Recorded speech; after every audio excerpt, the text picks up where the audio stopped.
कथा दुष्यंत और शकुंतला के पुत्र भरत की। जय श्री राम। मैं नीतू पांडे यूट्यूब चैनल पर आप सबका स्वागत करती हूँ। इस कथा का वर्णन श्रीमद् भागवत में मिलता है।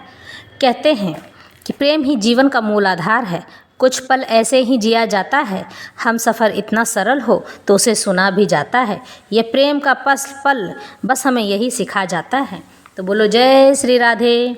एक बार दुष्यंत वन में अपने कुछ सैनिकों के साथ शिकार खेलने के लिए गए हुए थे।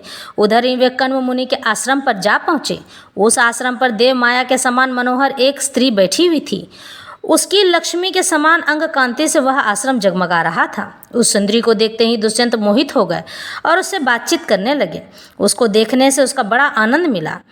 उसके मन में काम वासना जागृत हो गई। थकावट दूर करने के बाद उन्होंने बड़ी मधुर वाणी में मुस्कुराते हुए उससे पूछा, कमल दल के समान सुंदर नेत्रों वाली देवी तुम कौन हो और किसकी पुत्री हो? मेरे हृदय को अपनी ओर आकर्षित करने वाली सुंदरी, तुम इस निर्जन वन में रहकर क्या करना चाहती हो? सुंदरी, मैं स्पष्ट समझ रहा हूँ कि तुम किसी क्षत्रिय की कन्या हो, क्योंकि पुरुवंशियों का चित्त कभी भी अधर्म की ओर नहीं झुकता है।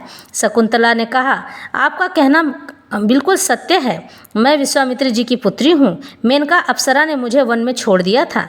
इस बात के साक्षी हैं मेरे पालन पोषण करने वाले महर्षि कण्व। वीर शिरोमणि, मैं आपकी क्या सेवा करूँ? हे कमल नयन, आप यहाँ बैठिए और हम जो कुछ आपका स्वागत सत्कार करें उसे स्वीकार कीजिए। आश्रम में कुछ निवार यानी तिन्नी का भात, यानी जिसे देसी भाषा में कौड़ी और खैनी कहते हैं। आपकी इच्छा हो तो भोजन कीजिए और जचे तो यहीं ठहरिए। दुष्यंत ने कहा, सुंदरी, तुम कुशिक वंश में उत्पन्न हुई हो, इसलिए इस प्रकार का आतिथ्य सत्कार तुम्हारे योग्य ही तो है, क्योंकि राजकन्याएं स्वयं ही अपने योग्य पति को वरण कर लिया करती हैं। शकुंतला की स्वीकृति मिल जाने पर देश काल और शास्त्र की आज्ञा को जानने वाले राजा दुष्यंत ने गंधर्व विधि से धर्मानुसार उसके साथ विवाह कर लिया। राजर्षि दुष्यंत का वीर अमोघ था। रात्रि में वहाँ रहकर दुष्यंत ने शकुंतला का सहवास किया और दूसरे दिन सवेरे वे अपनी राजधानी में चले गए। समय आने पर शकुंतला को एक पुत्र उत्पन्न हुआ। महर्षि कण्व ने वन में ही राजकुमार के जात कर्म आदि संस्कार विधि पूर्वक संपन्न किए। वह बालक बचपन में ही इतना बलवान था कि बड़े बड़े सिंहों को बलपूर्वक बांध लिया करता था और उनसे खेला करता था। वह बालक भगवान का अंशावतार था। उसका बल विक्रम अपरिमित था। उसे अपने साथ लेकर रमणी रत्न शकुंतला अपने पति के पास गई।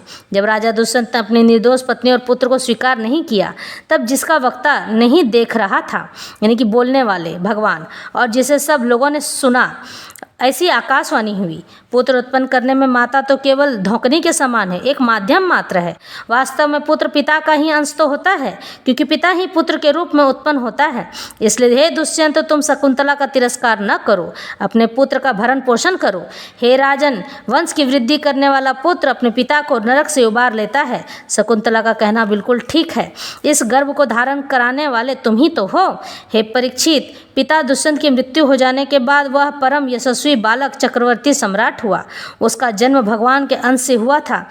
आज भी पृथ्वी पर उसकी महिमा का गान गाया जाता है।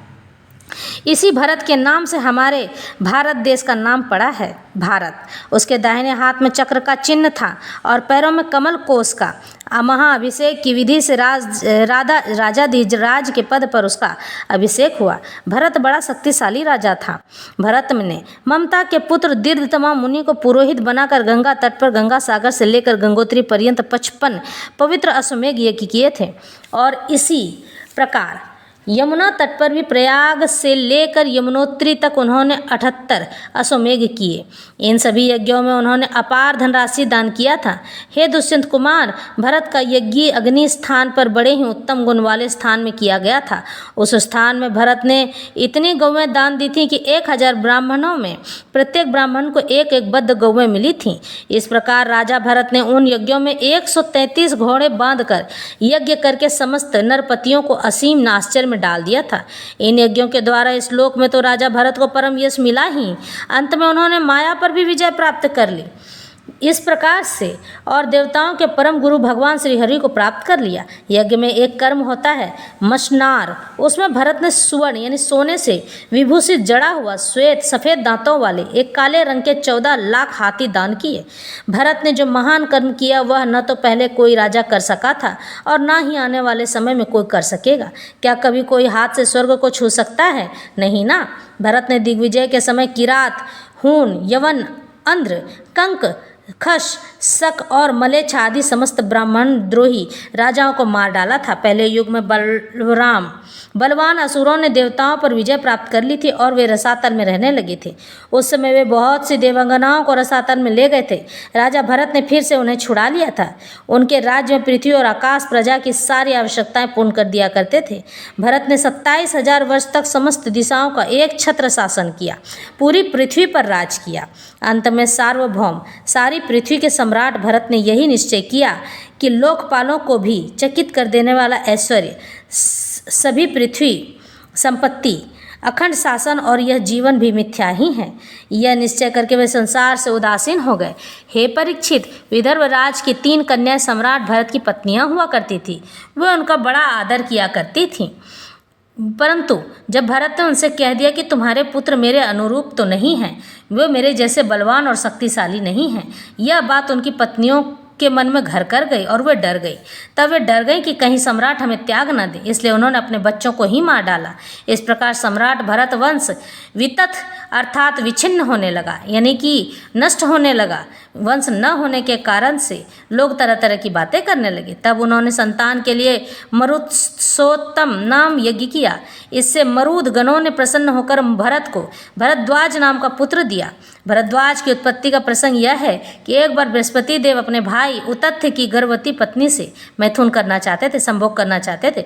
उस समय गर्भ में जो बालक था दीर्घतमा था, उसने मना किया, लेकिन बृहस्पति जी ने उसकी बात पर ध्यान न दिया और उसे तू अंधा हो जा यह शाप देकर बलपूर्वक गर्भधान कर दिया।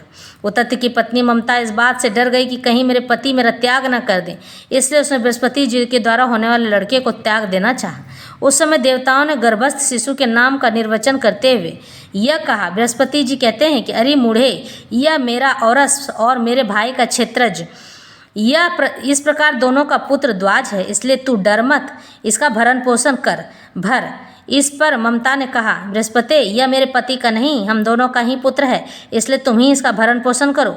इस प्रकार आपस में विवाद करते हुए माता पिता दोनों ही इसको छोड़कर चले गए। इसलिए इस लड़के का नाम भरद्वाज हुआ।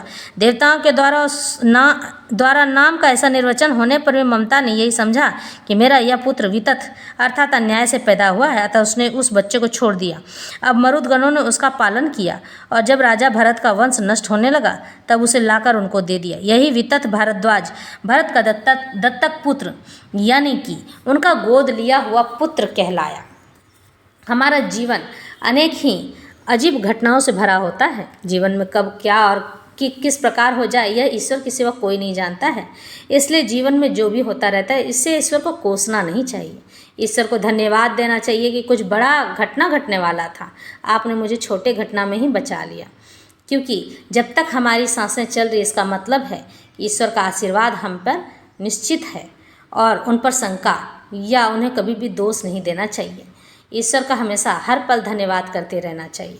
अगर किसी स्त्री को एक अच्छा विद्वान पुत्र चाहिए, गुणवान पुत्र चाहिए, ईश्वर का भक्ति करने वाला पुत्र चाहिए, तो गर्भ धारण करने से पहले ही स्त्री को ईश्वर का स्मरण करते रहना चाहिए, पूजा पाठ करनी चाहिए।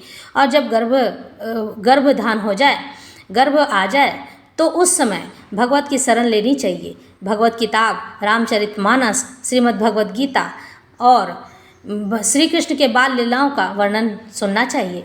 भगवान श्री हरि की शरण लेनी चाहिए। इससे बालक या बालिका विद्वान होते हैं, संस्कारी होते हैं और आने वाले समय में माता पिता के आज्ञाकारी भी होते हैं। इस प्रकार से एक आज्ञाकारी पुत्र या पुत्री पाया जा सकता है। इस तरह से ये कथा यहीं